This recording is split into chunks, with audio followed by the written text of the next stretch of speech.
इस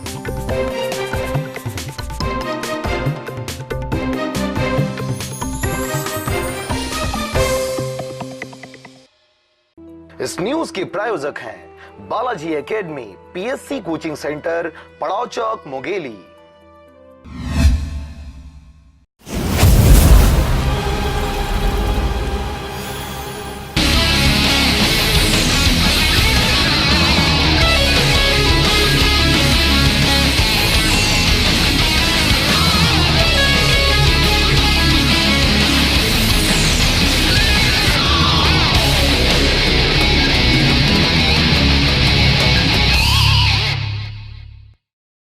नमस्कार, मैं पुखराज सिंह आपका बहुत बहुत स्वागत करता हूं हमारे इस खास मुलाकात के प्रोग्राम में।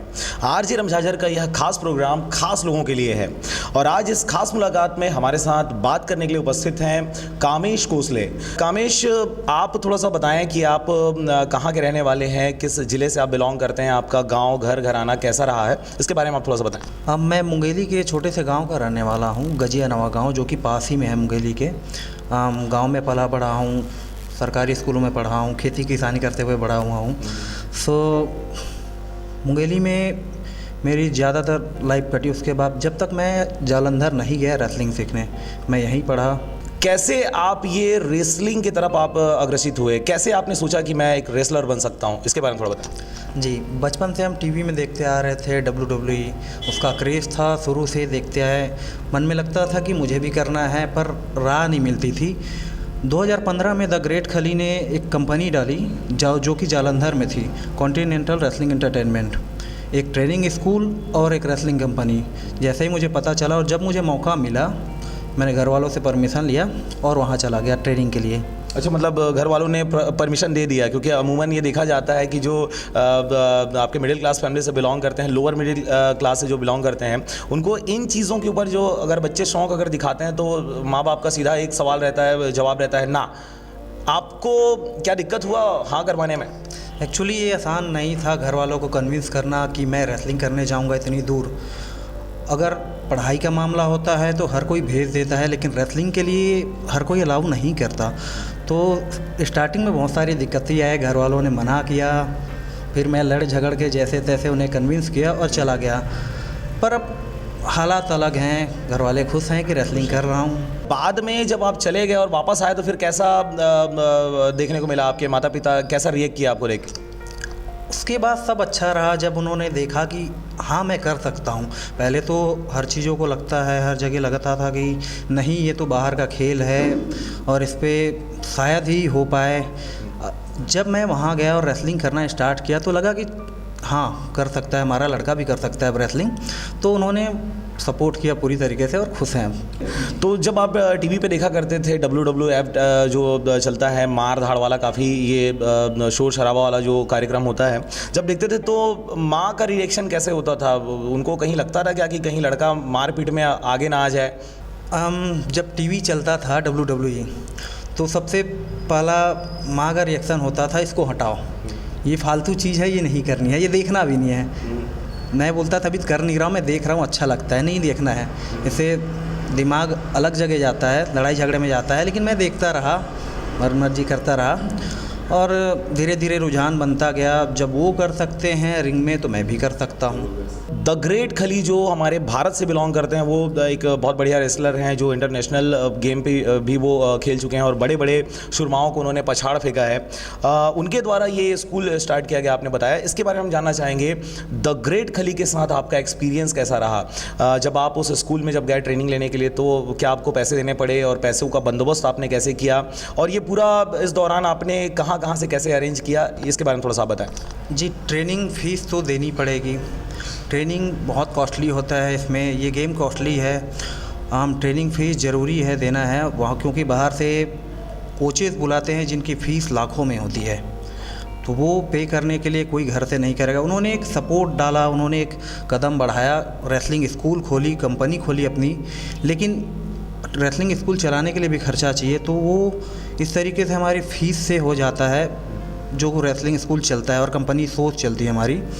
तो रेसलिंग करना है तो फीस देना पड़ेगा सीखने के लिए, फ्री में तो नहीं हो पाएगा ये सब एक, एक अगर नॉर्मल किसान की अगर बात करें, किसान का जो बेटा, अगर हम गांव की बात करें, हमारा छत्तीसगढ़ बेसिकली अगर देखा जाए तो इन मामलों पे थोड़े से इंटरेस्ट कम होता है, और इसका वजह चाहे वो जो भी हो, चाहे उनको प्लेटफॉर्म नहीं मिल पाता या पारिवारिक मदद उनको सपोर्ट नहीं मिल पाता, सरकार का सपोर्ट नहीं मिल पाता। हम आपसे जानना चाहेंगे वो बच्चे जो बनना चाहते हैं, वो भी आपकी तरह बनना चाहते हैं, वो कैसे जा सकते हैं जिनके पास पैसे नहीं हैं? ये थोड़ा मुश्किल है क्योंकि रेसलिंग में जाने के लिए एक कॉस्टली वो है, स्पोर्ट है, आपको मेडिकल फैसिलिटीज़ चाहिए, डाइट चाहिए, अच्छी प्रोटीन डाइट। तो प्रोटीन डाइट के लिए आपको पैसे की तो ज़रूरत है, ये करना पड़ेगा आपको, क्योंकि बिना प्रोटीन डाइट और मेडिकल फैसिलिटीज़ के आप ऐसे गेम में खड़े नहीं हो सकते। जी, तो जैसे डाइट के बारे में आपने बताया, डाइट कैसा रहता है, क्या कुछ और एक्स्ट्रा खाना पड़ता है? क्योंकि हमारे यहाँ तो छत्तीसगढ़ धान का कटोरा है, तो सिर्फ चावल खाने से हो सकता है क्या, या और क्या विशेष लेना पड़ेगा? हम चावल खाने से पॉसिबल नहीं है, चावल खाते हम भी हैं, लेकिन उसके साथ एक्स्ट्रा प्रोटीन डाइट लेते हैं, प्रोटीन शेक होते हैं, पाउडर्स होते हैं, सप्लीमेंट्स होते हैं, बहुत सारे एग्स, चिकन, फिश, ये सारी चीज़ें हमें लेनी पड़ती है, ज़रूरी है हमारे शरीर के लिए। क्योंकि जिस तरीके के हम मेहनत करते हैं, वहाँ पे कार्डियो करते हैं, रिंग में वर्क करते हैं, तो बहुत सारे मसल टूटते हैं। मसल रिकवरी के लिए प्रोटीन डाइट ज़रूरी है। आपने न सिर्फ मुंगेली का बल्कि आपने पूरे छत्तीसगढ़ का नाम आपने भारत के लेवल पे आपने उठाया है, बहुत ही मान सम्मान आपको इसमें प्राप्त हुआ। काफ़ी सारे फॉलोअर्स भी हैं जो आपको फॉलो करते हैं, चाहे वो मुंगेली की बात करें चाहे छत्तीसगढ़ की बात करें, क्योंकि आपकी तरह और कोई ऐसा नहीं हुआ जो नेशनल प्लेयर बना है। तो हम आपसे जानना चाहेंगे, सरकार की तरफ से आपको मदद मिला किसी भी तरीके से? सरकार ने कुछ अप्रोच किया क्या आपको, चाहे वो सरकारी नौकरी को लेके हो या रेसलिंग को लेके हो? जी नहीं, अब तक किसी भी टाइप का सरकार से सहयोग नहीं मिला है। मैं अपने भरोसे में हूँ, परिवार के भरोसे में हूँ, वो सपोर्ट कर रही है, मैं रेसलिंग कर रहा हूँ। मुझे खुशी होगी अगर गवर्नमेंट सपोर्ट करे, क्योंकि ये बहुत कॉस्टली गेम है और नया है यहाँ के लिए, इंडिया के लिए, तो इसमें बहुत खर्चा होता है। और मैं मिडिल क्लास फैमिली से हूँ, किसान वर्ग फैमिली से, तो काफ़ी दिक्कतें आती है पैसों के लिए, अच्छी डाइट के लिए, आप पैसे जुटा पाना उतना सारा। मैं चाहूँगा कि अगर गवर्नमेंट सपोर्ट करती है तो मेरे लिए अच्छा होगा और मैं आगे बढ़ चढ़ के हिस्सा लूँगा। अगर फ्यूचर में गवर्नमेंट की तरफ से अगर आपको ये प्रावधान किया जाता है कि भाई आप सरकारी नौकरी का आप ये कर सकते हैं, या कोई प्रपोजल उनके द्वारा दिया जाता है, तो क्या आप उसको एक्सेप्ट करेंगे? अपने इस फील्ड को छोड़कर नए फील्ड की तरफ आप रुझान दिखाएंगे? क्या लगता है? जी नहीं, जब तक कर पाऊँगा रेसलिंग करूँगा। गवर्नमेंट सपोर्ट करती है, अच्छी बात है, लेकिन रेसलिंग छोड़ के मैं किसी जॉब में जाऊँ ये नहीं हो पाएगा, क्योंकि ये मेरा सपना है, मैं यही करना चाहता हूँ। जो सपना है, आपकी नज़रों में रेसलिंग का क्या मायने है? आपका क्या उद्देश्य है? क्या टारगेट लेके आप चल रहे हैं? क्या कुछ करना चाहते हैं अपनी लाइफ में? हम बचपन से देखते आ रहा हूँ कि जो रेसलर सुपरस्टार, उनकी एक पर्सनालिटी रही, उनका एक नाम फेम रहा, जैसा लाइफस्टाइल जीना चाहते हैं जीते हैं। मैं भी चाहता था कि उनकी तरह बनूँ, उनकी तरह लाइफस्टाइल जीऊँ और उनकी तरह सक्सेस पाऊँ, अच्छे जगह में रहूँ और अपना नाम बना पाऊँ, ना केवल इंडिया में, ऑल ओवर वर्ल्ड। सो ये मेरा सपना है। अभी सपना बहुत बड़ा लेके आप चल रहे हैं, इसलिए किसी भी प्रकार का प्रलोभन, चाहे सरकार की हो किसी की हो, तो वो आप नहीं लेने वाले। ठीक है, बहुत बढ़िया बात है। एक चीज़ और जो मेरे जहन में आ रहा है, अगर हम बात करें रेसलिंग की, हमने टीवी पे ही देखा है और अमूमन टीवी पे ही देखा जाता है, उसमें जो पंचेस होते हैं वो रियल होते हैं। वो जो रेसलिंग होता है उठा के ऐसा पटकते हैं, वो उसके बारे में थोड़ा सा बताएं कि कितना वो रियल होता है और कितना दिखावा होता है, क्योंकि न्यूज़पेपर में, मीडिया में तरह तरह की बातें आती रहती हैं। ओके, देखो क्या है, जब पब्लिक नहीं देखती कि कोई चीज़ समझ में नहीं आता, तो पब्लिक बहुत सारी अपने मन में सोच के चीज़ें बोल देती है उसके लिए। लेकिन हमें पता है हम जिस रिंग में करते हैं वो क्या चीज़ है। वो रिंग लोहे और लकड़ियों से बनी होती है, जिस पे हम बम्प लेते हैं, पटकनी खाते हैं। बात ये है कि हम कंटिन्यू ट्रेनिंग करते हैं उस चीज़ के लिए, हम वही सीखते हैं, लेना, मार खाना और मारना। तो ये हमारी ट्रेनिंग है जो हमें बचाती है, और हम इस तरीके से होते हैं। अगर कोई नॉर्मल ऑडियंस में से कोई एक आदमी चला जाता है रिंग में, तो एक पटकनी में शायद वो दोबारा उठे ना, उठ के रिंग से अपने पैरों में वापस जैसा अभी अभी अभी राखी सावंत के साथ हुआ था, वो चली गई थी, ये शायद आप देखे होंगे, उठा के उनको पटक दिया गया था, फिर उठ नहीं पाई थी जी। तो एक सवाल और है मेरा, ये चलिए ये तो रियल होता है 90% 95% आप कह सकते हैं कि उसमें रियल होता है, लेकिन जिस इंस्टीट्यूट से आप बिलोंग करते हैं उसके बारे में थोड़ा सा आप बताएं, ये कैसे काम कर रही है, कब इसका स्थापना किया गया और क्या क्या चीज़ें इनके द्वारा सिखाई जा रही हैं, इसके बारे में थोड़ा सा बताएं, इसका फुल फॉर्म भी बताएं जो कंपनी है आपकी। जी CW कॉन्टिनेंटल रेसलिंग एंटरटेनमेंट, जो कि जालंधर पंजाब में है। द ग्रेट खली ने 2015 में इस कंपनी को ओपन किया था एज अ ट्रेनिंग स्कूल। तो ट्रेनिंग स्कूल कुछ दिनों तक ट्रेनिंग देती रही, जब तक हमारे लड़के तैयार नहीं हुए रेसलिंग के लिए। जब लगा कि हमारे रेसलर तैयार हो चुके हैं, तब उन्होंने रेसलिंग शोज़ कराना स्टार्ट किया। बाहर इंटरनेशनल शो कराए, होम शोज़ भी हमारे होते हैं वहाँ की स्टेडियम में, वहाँ जो स्टेडियम है कंपनी का, वहाँ कंटिन्यू होम शोज़ स्टेडियम होते हैं हर हफ्ते हर वीक सैटरडे को। तो उन्होंने एक कंपनी डाली थी। सबसे पहले उन्होंने चाहा कि एक स्कूल डालते हैं, एक इंडिया के लोगों के लिए, इंडिया के बच्चों के लिए जो सपना लेके चलते हैं रेसलिंग करने का, उनके लिए एक मौका था, अच्छा मौका। तो उन्होंने एक प्लेटफॉर्म दिया हमें रेसलिंग सीखने का। उसके बाद कंटिन्यू शोज़ चालू हुए हमारे, अलग अलग इंटरनेशनल शो हुए जो कि देश में अलग अलग जगह वो कराती है, जहाँ से बड़े बड़े रेसलर आते हैं, विदेश के रेसलर आते हैं जो compete करते हैं हमारे साथ, हम उनके साथ। कोई ऐसा रेसलर रहा क्या, या कितने रेसलरों के साथ जिनको हम जानते हैं, नॉर्मल जनता जानती है, उनके साथ आपका ऐसा कोई गेम हुआ, मुठभेड़ हुआ, और अगर हुआ भी तो आप जीते कि वो जीता? मैं लेडर्स मैच में रहा TNA के सुपरस्टार क्रिम्सन के साथ, सैमुअल सो इनके साथ, माइक ट्रेवर जो कि WWE नेक्सस टीम में रहे काफ़ी लंबे समय तक। अब वो WWE कॉन्ट्रैक्ट में नहीं है, तो रेसलिंग शो के लिए आते हैं। माइक पारो, डूडी स्टील जो कि कैनेडियन रेसलर हैं, बहुत फेमस रेसलर हैं, वो आते हैं, compete करते हैं हम। अलग अलग गेम्स होते हैं हमारे, royal rumbles, tag team, ladders match, अलग अलग टाइप के मैच होते हैं, तो उसमें compete करते हैं हम। कभी कभी लेडर्स मैच होते हैं, उनमें compete करना, उसमें एक साथ हम नहीं होते, इंडिविजुअल 1-to-1 नहीं होता, इसमें अलग अलग 6 मैन 8 मैन मैच होता है जिसमें compete करते हैं। ये थोड़ा मुश्किल होता है, तब जाता है कब कौन मौका बाजी मार जाए, ये कहा नहीं जा सकता। तो बहुत सारे रेसलर के साथ खेले हैं, लेकिन मोस्टली ये इंडिया का शो है, तो हमारे इंडियन सुपरस्टार इसमें खेलते हैं जो कि अलग अलग स्टेट से आए हैं। देव जनरल स्टोर्स एवं पुस्तक भंडार, एक ही छत के नीचे सभी सामग्री उपलब्ध। स्कूली बच्चों से लेकर कंपटीशन एग्जाम तक के बच्चों के लिए सभी पुस्तकें, copy, pen, bag, tiffin box, टोपी, चश्मा, trophy cup, memento sports material आदि के थोक व चिल्लर विक्रेता। स्कूल बैग पर 40% की छूट, water bottle, lunch box, pencil box पर 30% की छूट। देव जनरल स्टोर्स एवं पुस्तक भंडार, नया बस स्टैंड, मोगेली, 9753 644 023।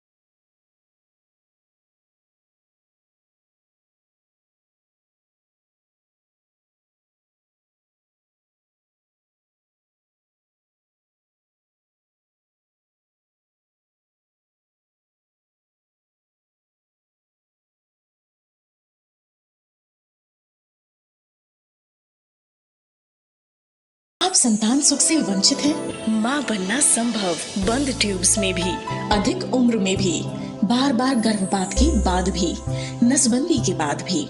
माँ बनना संभव, पुरुष के वीर्य में शुक्राणुओं की मात्रा कम अथवा नील होने पर भी, अथवा अंडों का ना बनना या समय पर ना फूटने पर भी, PCOD बीमारी होने पर भी। माँ बनना संभव, बच्चेदानी में गांठ होने पर भी, 2-3 IUI कराने पर भी सफलता ना मिलने पर भी, सभी जांच रिपोर्ट सामान्य होने पर भी संतान का ना होना। स्त्री रोगों एवं प्रसूति से संबंधित समस्त बीमारियों की जांच एवं इलाज के लिए हमें संपर्क कीजिए 8085758585 पर तुरंत कॉल करें। हम आपके परिवार को पूरा करते हैं। Makhija test tube baby centre and प्रसूति गृह, life begins here, Agrasen Chowk के पास, telephone exchange road, Bilaspur, Chhattisgarh. एक आध से यादें बताएं, क्योंकि हम द ग्रेट खली की जब बात करते हैं तो एक बहुत बड़ा एक हाइटेड बंदा सामने आता है और एकदम जबर बॉडी बिल्डिंग वाला बंदा सामने आता है। उसके सामने जब आप जाते हैं तो कैसा आपको फील होता है, क्योंकि आप लगातार 2 साल से आप जालंधर में बने हुए हैं। ये जो इंस्टीट्यूट है खली का इंस्टीट्यूट है और वहीं पे CWF में आप ट्रेनिंग लिए हुए हैं, अभी आपकी ट्रेनिंग पूरी भी हो गई है। तो खली के बारे में आप थोड़ा सा यादगार कुछ अपना लम्हा बताएँ, एक आध बार क्या उन्होंने चिल्लाया या कुछ चीज़ को उन्होंने टेक्निकल आपको सिखाया।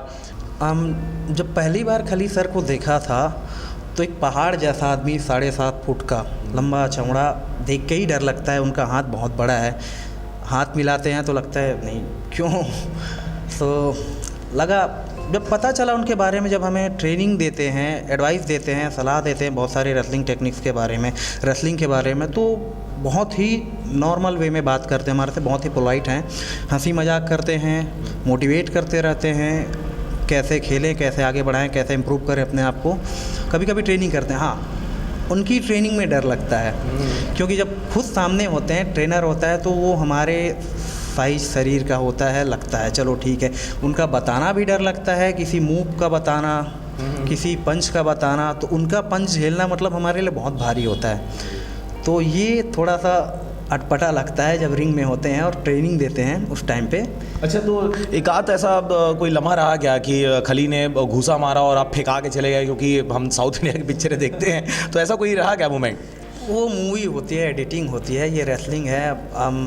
इसमें होता है उनका मुक्का बहुत तगड़ा है, लेकिन जैसा मूवी देखते हैं वैसा नहीं हो पाएगा। हाँ, हम क्या चोटें वगैरह आई क्या, कहीं पे विशेष टाइप का कोई बड़ा सा चोट लग गया ट्रेनिंग के दौरान, ऐसा कुछ?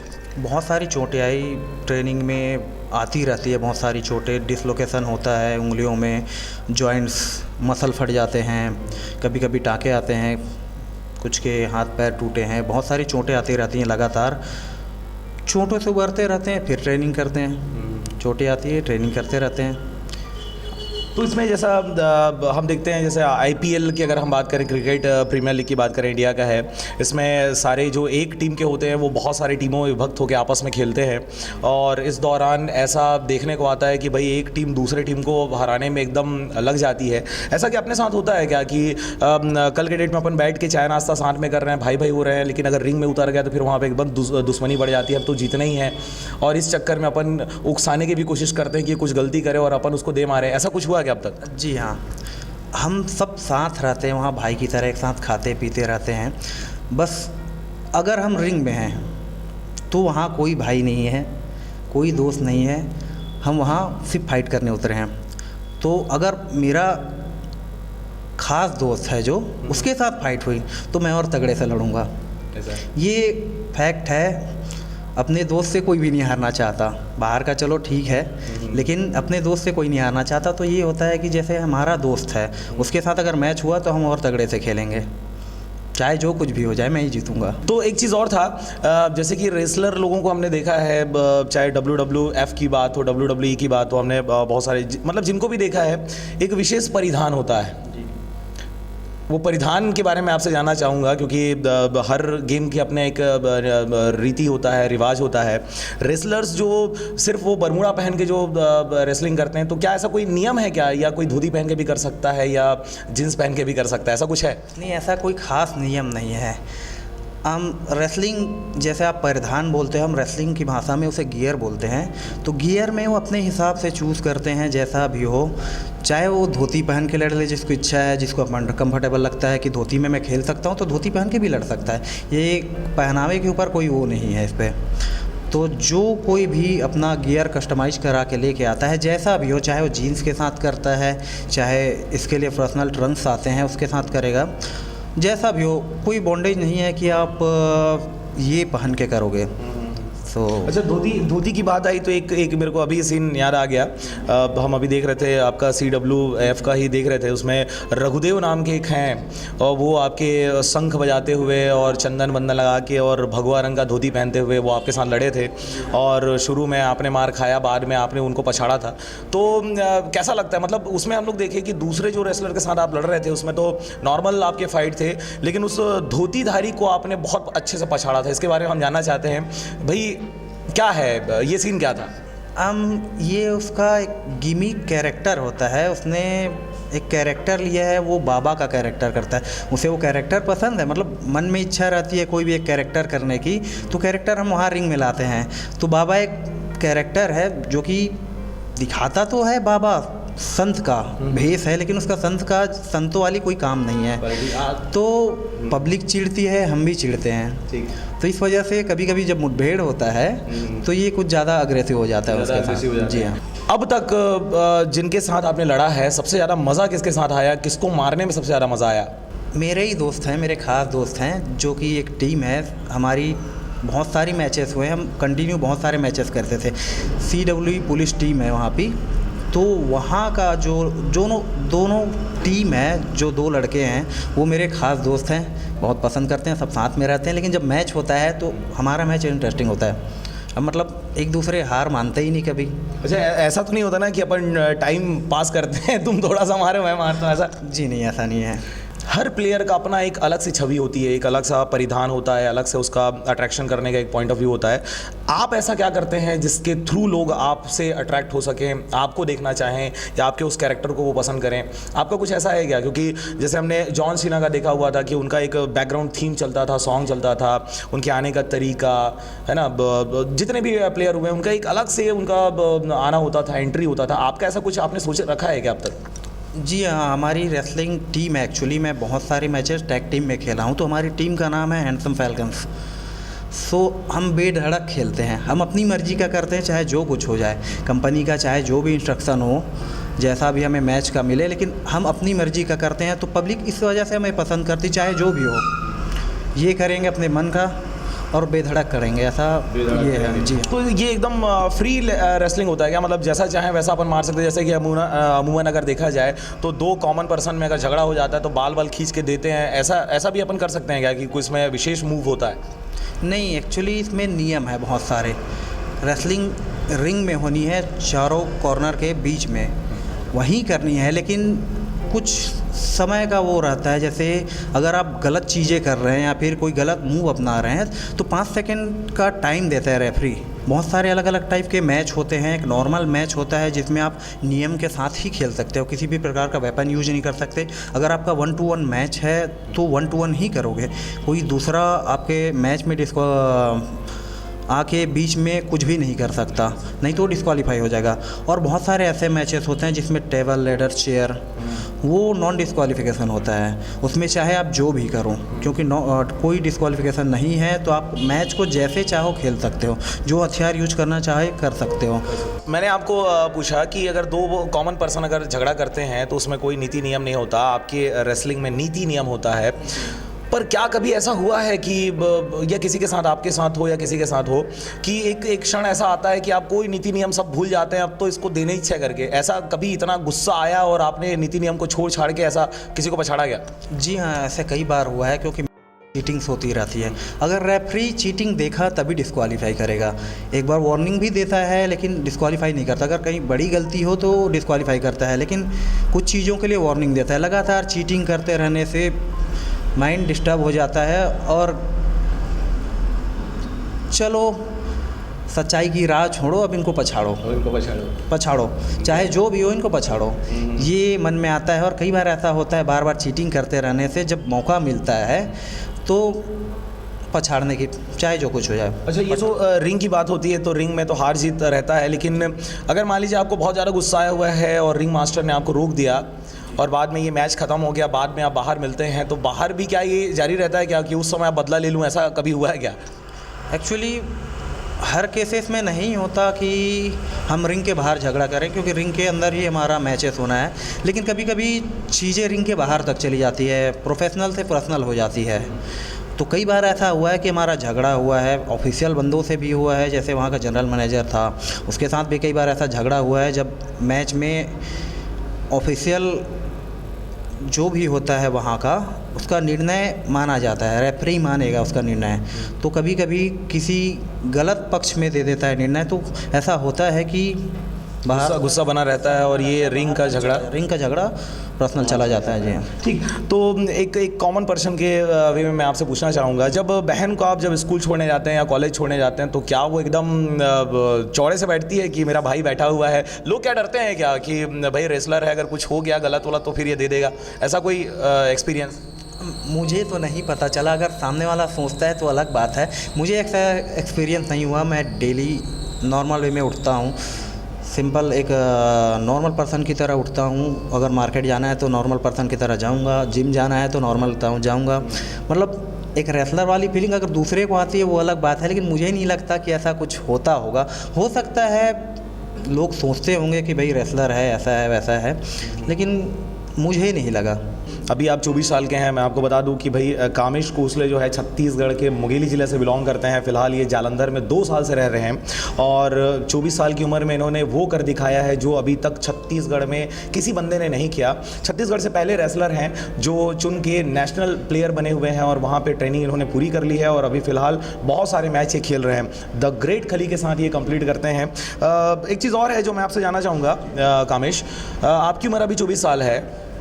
माता पिता ने क्या आपके शादी बर ब्याह के बारे में सोचा हुआ है क्या? क्योंकि आप पर्सनालिटी से आप तो बहुत बढ़िया हैं, दम भी रखते हैं क्योंकि आप खली के साथ कंप्लीट कर रहे हैं वहाँ पे। शादी बर ब्याह के बारे में क्या सोच रखा है आपने और आपके माता पिता ने? इसके बारे में थोड़ा बताएं। नहीं, शादी का कोई वो नहीं आया है प्रपोजल, ना ही घर वाले सोचते हैं। जब तक मैं ना चाहूँ, मैंने बोल रखा है कि जब तक मैं ना चाहूँ शादी की बात नहीं आएगी। आपका इंटरेस्ट क्या कहता है? क्योंकि आज का जो दौर है ये बहुत ही डिजिटल दौर है। लोग बड़ा ही मशक्क़त करते हैं किसी एक चीज़ पे फोकस करने के लिए।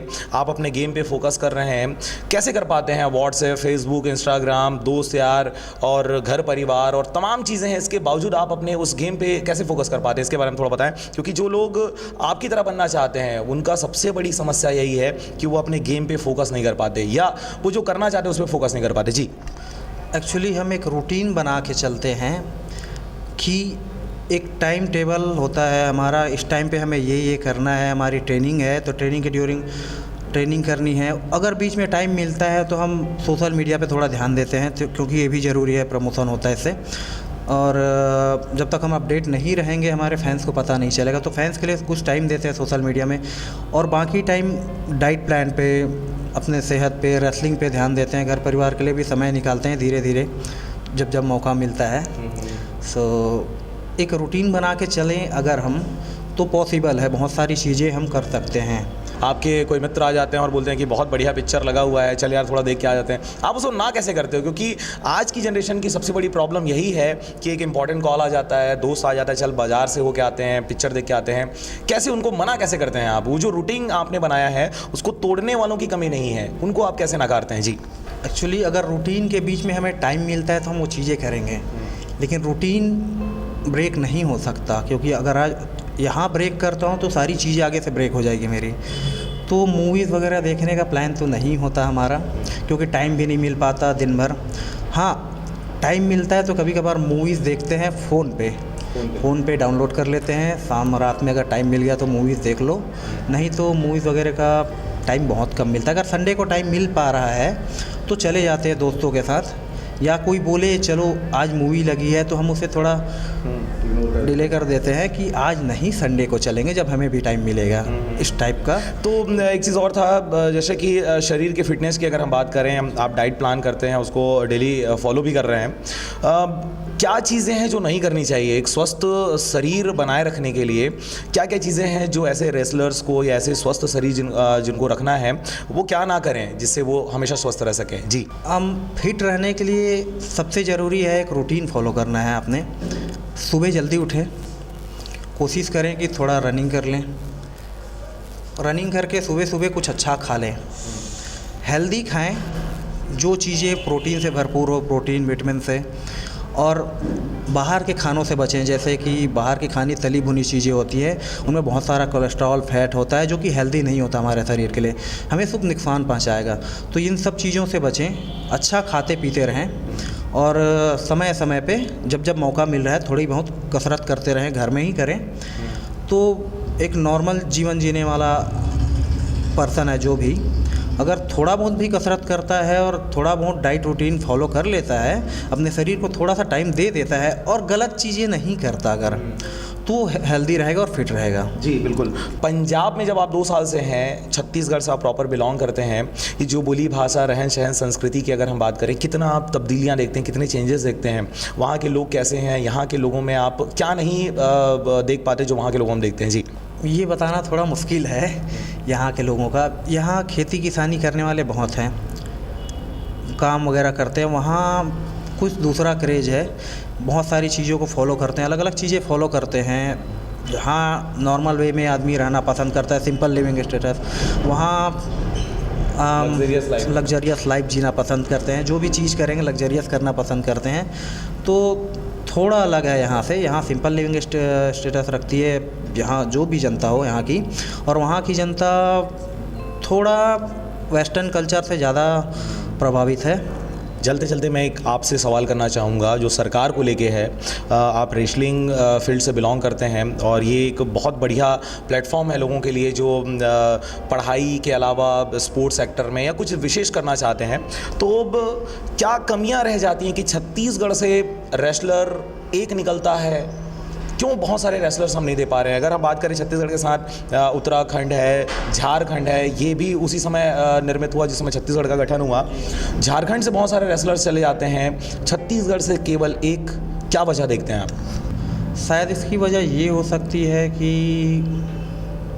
पर्सनल सपोर्ट, फैमिली सपोर्ट या प्रशासनिक सपोर्ट जो होता है, गवर्नमेंट का सपोर्ट, ये ना मिल पाए या फिर उनको प्लेटफॉर्म ना मिले कहीं पे। अगर गवर्नमेंट लगातार चीज़ें करती रही, उनको अच्छा प्लेटफॉर्म देती रही, तो यहाँ भी बहुत सारे टैलेंट हैं जो आगे जा सकते हैं, इंटरनेशनल लेवल तक जा सकते हैं। तो अगर प्लेटफॉर्म मिलते रहे सबको तो सब आगे जाएंगे। हम ये देखते हैं कि जैसे अगर हम द ग्रेट खली की बात करें, वो इंटरनेशनल लेवल पे उन्होंने मैच खेला, अपने हिसाब से उन्होंने प्रैक्टिस की और फाइनली उनको अपॉर्चुनिटी मिली और वो चले गए। वापस से वो भारत आए और भारत आने के बाद यहाँ के लोगों को वो उन्होंने एक प्लेटफॉर्म दिया, अपने गृहग्राम में दिया। क्या ये कामेश कोसले से एक्सपेक्ट किया जा सकता है कि वो मुंगेली या छत्तीसगढ़ के लिए ऐसा कुछ करने की सोच रहे हैं? जी हाँ, बिल्कुल। अगर मैं सक्सेस हुआ, मेरे में इतनी काबिलियत रही, तो मैं ज़रूर चाहूँगा कि मुंगेली या छत्तीसगढ़ में एक प्लेटफॉर्म दूँ यहाँ के लोगों को सीखने के लिए। एक ट्रेनिंग स्कूल खोलूँ जिसमें यहाँ के जो बच्चे हैं वो कम दामों में, यहाँ के हिसाब से कम फीस में ट्रेनिंग ले सकें और अपने सपने पूरे कर सकें। जी हाँ जी। तो अभी जो नई सरकार, अभी छत्तीसगढ़ की अगर आप बात करें, अभी विधानसभा चुनाव के बाद अभी सत्ता परिवर्तन हुआ है। बीजेपी की सरकार जो 15 वर्षों से यहाँ पे काबिज थी, कांग्रेस ने अभी उसका जगह ले लिया है। नए हमारे मुख्यमंत्री बने हुए हैं भूपेश बघेल जी। क्या चाहते हैं आप कि वो क्या विशेष करें रेसलिंग के लिए, आपके लिए, आप जैसे लोगों के लिए जो आपके जैसे सपना देखते हैं? क्या कहना चाहेंगे आप सरकार से, मौजूदा सरकार से, नई सरकार से? पहले तो उन्हें बधाई देना चाहूँगा, उनकी सरकार आई है। ये ज़रूरी है कि अलग अलग प्लेटफॉर्म दे, सिर्फ रेसलिंग के लिए ही नहीं, बहुत सारे प्लेटफॉर्म हैं। छोटे छोटे प्लेटफॉर्म बनाएं, बहुत बड़े लेवल पे ही नहीं, लेकिन छोटे छोटे प्लेटफॉर्म बनाएं और वो कार्यरत रहे, कंटिन्यू वो चले अच्छे से, ताकि जिसका जो सपना है, करना चाहती है, कभी कभी फैमिली इतनी काबिल नहीं होती कि हर कोई को अपने सपनों को पूरे करने के लिए उसे सपोर्ट कर पाए। तो ये काम अगर गवर्नमेंट कर पा रही है या उनके सपोर्ट के लिए एक प्लेटफॉर्म दे रही है, तो लोग अपने जितने भी बच्चे हैं वो अपने सपने पूरे कर सकते हैं। अपने सपने पूरे कर सकते हैं। सरकार को इस ओर ध्यान देनी चाहिए। चलते चलते एक लास्ट सवाल, आपका फेवरेट रेसलर कौन है जिसको आप फॉलो करते हैं? मैं शुरू से देखता आ रहा WWE में क्रिस जेरिको, वो वर्ल्ड के बेस्ट हैं। जो भी करते हैं, वो जो भी करेंगे वो हमेशा से बेस्ट रहे। तो उनको फॉलो करता रहा हूँ, देखता हूँ, उनकी चीज़ें पसंद आती हैं मुझे। उन्हें देखकर मैंने रेसलिंग करने की ठानी।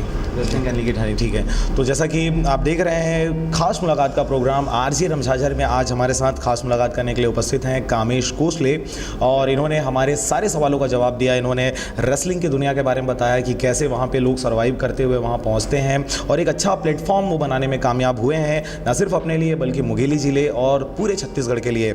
कामेश, हम आपको बहुत बहुत शुभकामनाएं देते हैं कि आप बधाई के पात्र हैं जो आपने छत्तीसगढ़ का नाम रोशन किया, और आपने जो सपना देखा हुआ है कि आप इंटरनेशनल प्लेयर बने, और उसके साथ साथ मुंगेली और छत्तीसगढ़ वालों के लिए आप एक स्कूल डालना चाहते हैं, उसमें ज़रूर आप कामयाब हों।